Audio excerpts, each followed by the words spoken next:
প্রিয় বন্ধুরা, আমি আজকে যেটা ব্লগ দেখাচ্ছি আপনাদেরকে, এই জায়গাটা আপনারা ভাবুন তো কোথায় হতে পারে।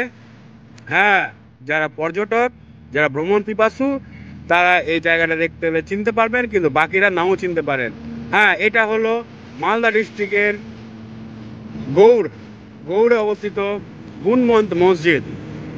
এই মসজিদ সম্পর্কে সকলের কি ধারণা আছে আমি জানি না, কিন্তু আমি ডিটেলসে দেখাচ্ছি। এই মসজিদটা একটু অবাস্তব টাইপের, কারণ অন্যান্য মসজিদের মতো এই মসজিদটা কিন্তু নয়।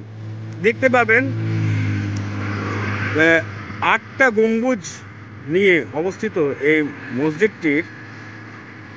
যেমন মসজিদে হয় পাথরের পিলার, উপরে ইটের কারুকার্য, ঠিক তেমনই এখানে রয়েছে, কিন্তু এই কারুকার্যের বাইরে দেখতে এলে দেখা যাবে যে বিভিন্ন রকমের যে প্লাস্টারের কাজগুলো হয়েছে। দেখেন, তখনকার দিনে কিন্তু প্লাস্টার ছিল না, মানে পাথরের জায়গা থেকে ভাঙা ইট এবং বিভিন্ন রকমের সামগ্রী দিয়ে চিপকে দেওয়া হতো ওয়ালগুলোতে।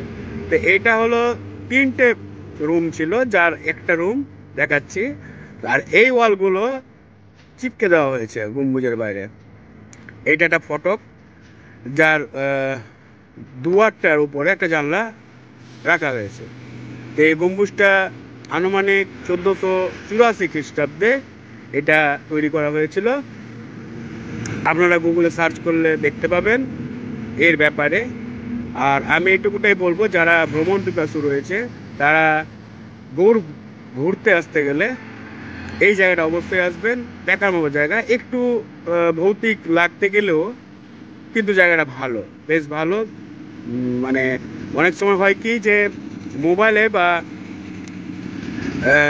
ল্যাপটপে দেখতে গেলে অতটা গুরুত্ব পাওয়া যায় না, প্রকাশ্যে সামনে থেকে দেখতে গেলে অনেকটাই অবাস্তব টাইপের লাগে। এই ওয়ালগুলো দেখতে গেলে তো অন্যরকম দেখায়, পাথর, ইট, বিভিন্ন রকমের সংমিশ্রণের সৃষ্টি করা হয়েছে। তো এর ডিটেলসে আমাদের বোর্ডে লেখা আছে, আপনারা পড়তে পারবেন। আর আমি বলবো, এটা লোট্টন মসজিদে রয়েছে, সেখান থেকে 1 কিলোমিটার ভিতরে মোদিপুর এলাকায় অবস্থিত এই মসজিদটি। আপনারা আসবেন। আর হ্যাঁ, এখানে ঠিক আদিনাথে যে মসজিদ রয়েছে তার অনুকরণেই তৈরি করা হয়েছে এই মসজিদটা। আর এর ডিটেলসে বেশি কিছু বলতে পারবো না, আপনারা এসে আরও কিছু হয়তো দেখতে পারবেন, জানতে পারবেন, আর কমেন্টে জানাবেন। তো আমাকে একটু অবাস্তব লাগলো যে অন্যান্য মসজিদের মতো এই মসজিদটা নয়, কারণ লট্টন মসজিদ বা চামচিকা মসজিদের উপরে একটু কালারের ব্যাপার থেকেই যায়। চামকাঠি মসজিদ যে রয়েছে সেখানে একটু কালারের ব্যাপারটা থেকে যায়, কিন্তু এখানে কোনো রকম কালারের কিছু পেলাম না।